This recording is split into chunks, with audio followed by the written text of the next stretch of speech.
Welcome to Back to the Texts Themselves, a series on phenomenology.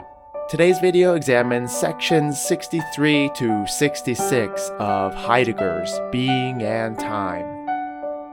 We're now entering the summit of Heidegger's argument as it finally reveals the connection between being and time.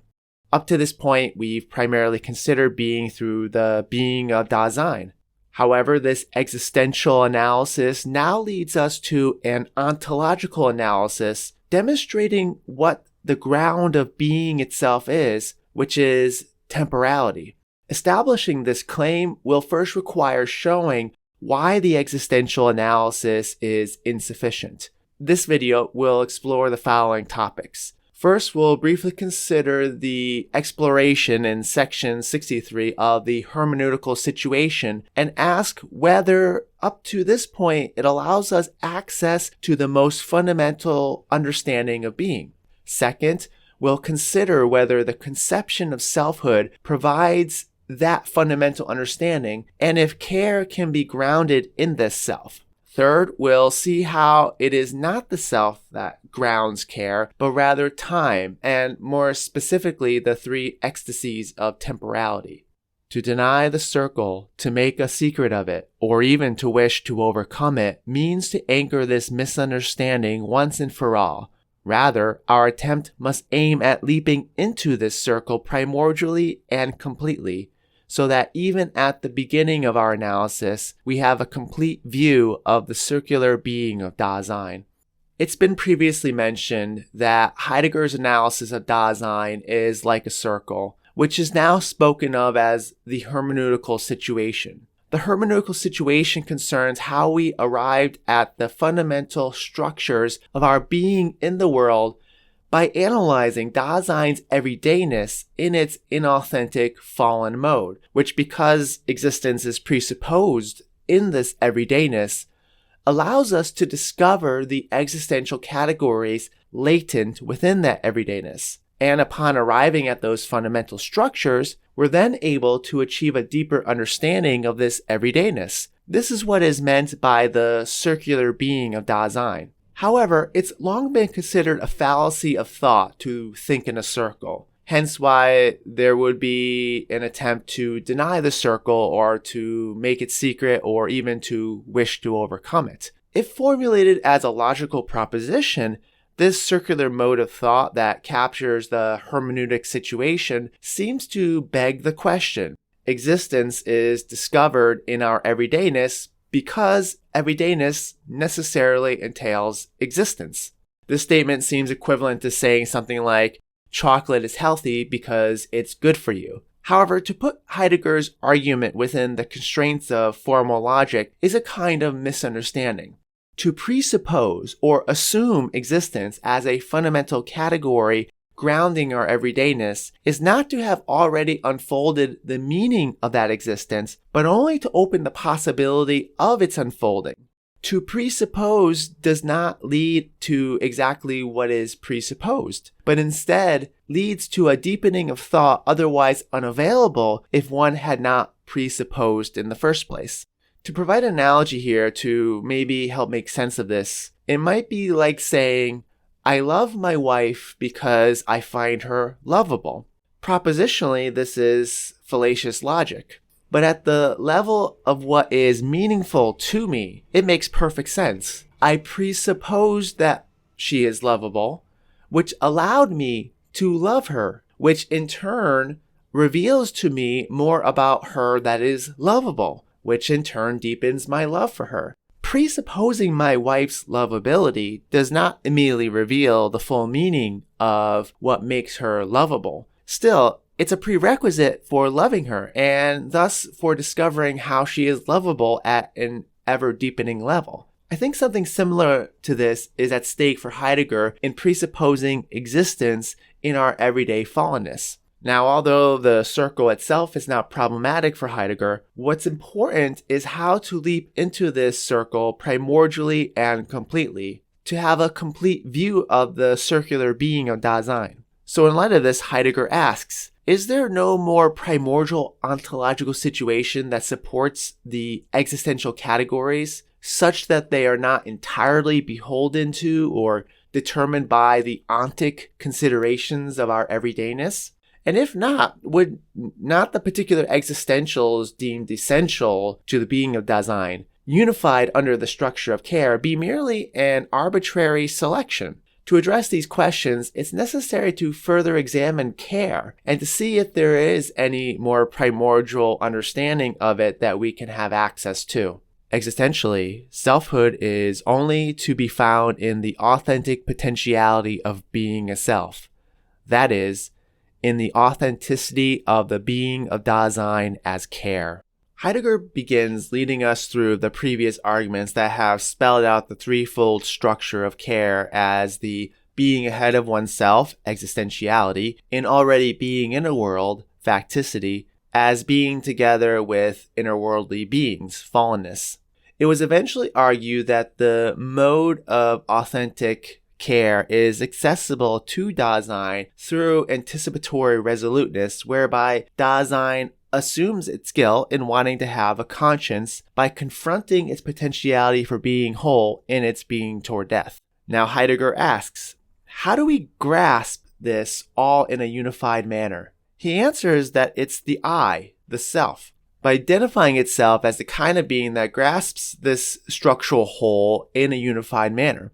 But if this is the case, are we not reverting to a notion of subjectivity that's plagued the modern self and of which Heidegger has been very critical of? To appreciate the difference, Heidegger leads us through the problems with the modern subject as demonstrated in Descartes and Kant. This modern subject is situated within epistemology, which is the philosophical study of the conditions for possible knowledge, and either interprets this self as an object or a subject. Descartes rendered the self a res cogitans, a thinking thing, and thereby placed it on par with other things in the world, the res extensa or extended things. Kant's transcendental subject initially fares better for Heidegger. Indeed, Heidegger is favorable of this self that functions as the one who binds together the manifold of experience. It's a good start and an important departure from Descartes.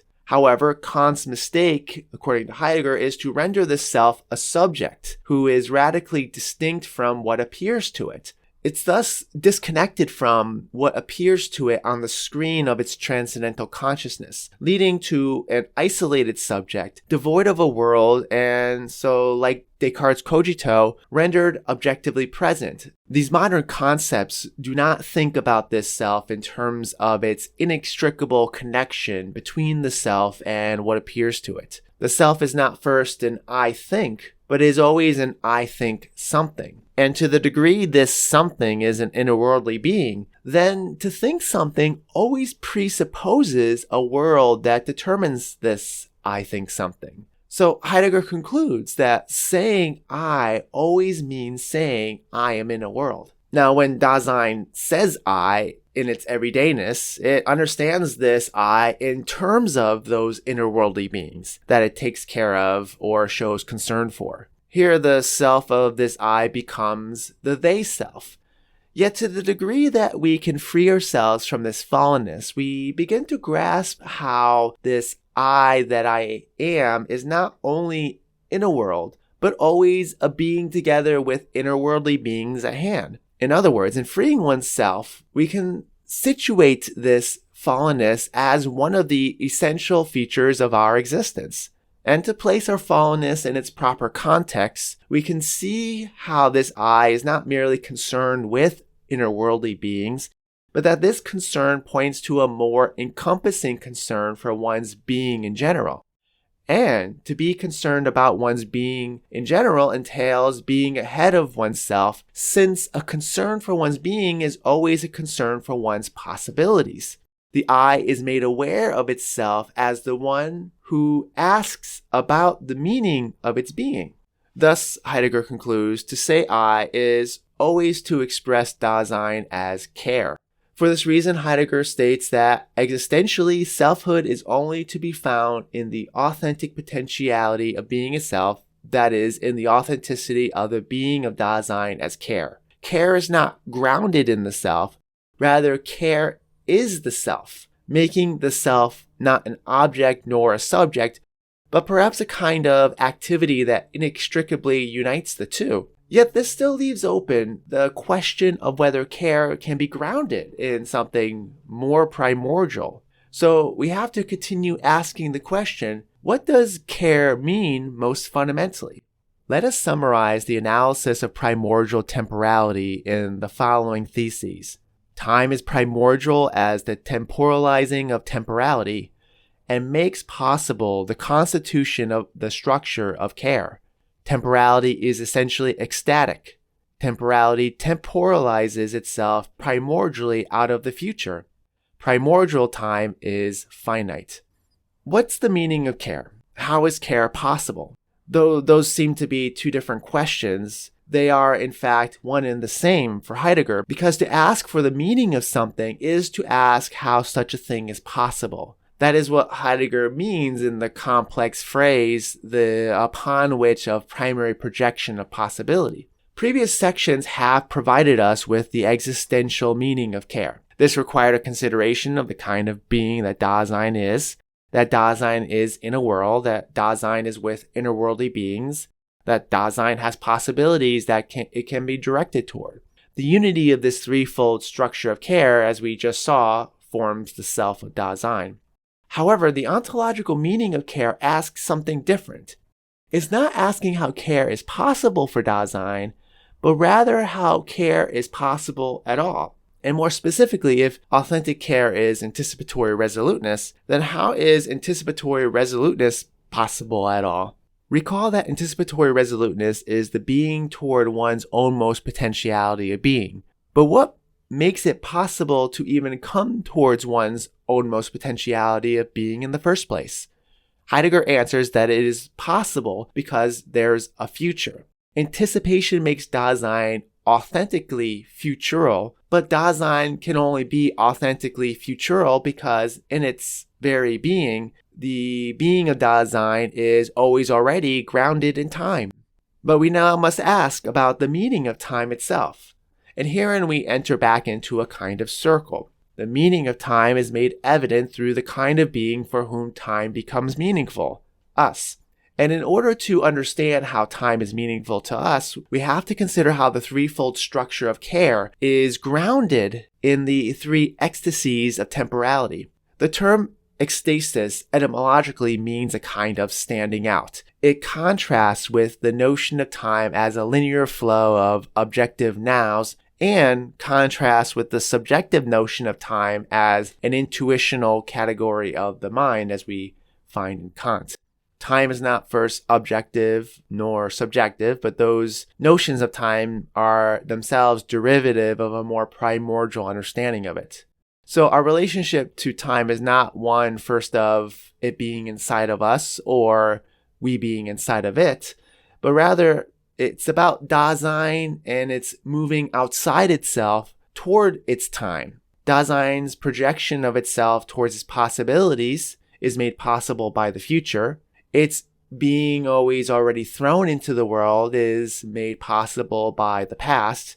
And its taking care of those interworldly beings at hand is made possible by the present. So we can see how the particular existential structures identified in the preceding analyses were not random, but they corresponded to the most fundamental ontological basis upon which care is grounded, the three ecstasies of temporality. Priority is accorded to the future. This is because authentic temporality emerges from being authentically futural in anticipatory resoluteness, making possible then an authentic past and present. In other words, because I have a future, and thus because I can authentically relate to the wholeness of my potentiality and being, my past and present are made significant to me. This future is not a matter of the not yet. Instead, Heidegger defines the future as a coming toward. It's a mode of existing as anticipating, expecting, looking forward to, and in its most encompassing dimension, it's ultimately an anticipation of death. So in being authentically futural, Dasein authentically relates to the past.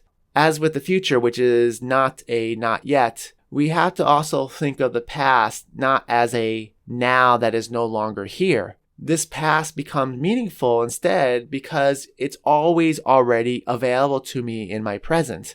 We don't say I had a past, but instead I have a past. This past can be expressed as I am as having been. This having been is Dasein's thrownness. In being authentically futural and thus authentically relating to one's past in the I am as having been, Dasein may now resolutely make present its situation. The present, then, is not merely the now that's happening, but a making present the factical ontic possibilities of the surrounding world through resolute action. What makes the present meaningful is not its presence, but how I assume its present ontic possibilities. Our everyday fallenness includes this primordial notion of time. However, when authentic Dasein is resolute, it frees itself from its entangled fallenness to focus on what Heidegger calls the moment. The moment is not a now, but it's a manner of appropriating one's situational possibilities through resolutely taking care. It's a moment of deciding. So it makes explicit to itself its temporality in a manner that is already there, but usually covered over. Temporality itself is not a being, despite language requiring us to say temporality is the meaning of care. Instead, temporality makes possible the unity of being in primordially constituting the wholeness of the structure of care. For this reason, Heidegger states it's more accurate to say that temporality temporalizes. In other words, temporality gives being to itself by giving it time. In temporalizing, temporality makes possible any and every other mode of being. Finally, for authentic time to be meaningful, it also must be finite. To understand this, we have to keep in mind that what's at stake here is a phenomenological notion of time, and as such, time can only be related to in the mode of finitude. The notion of infinity is not something I can grasp or make meaningful to me.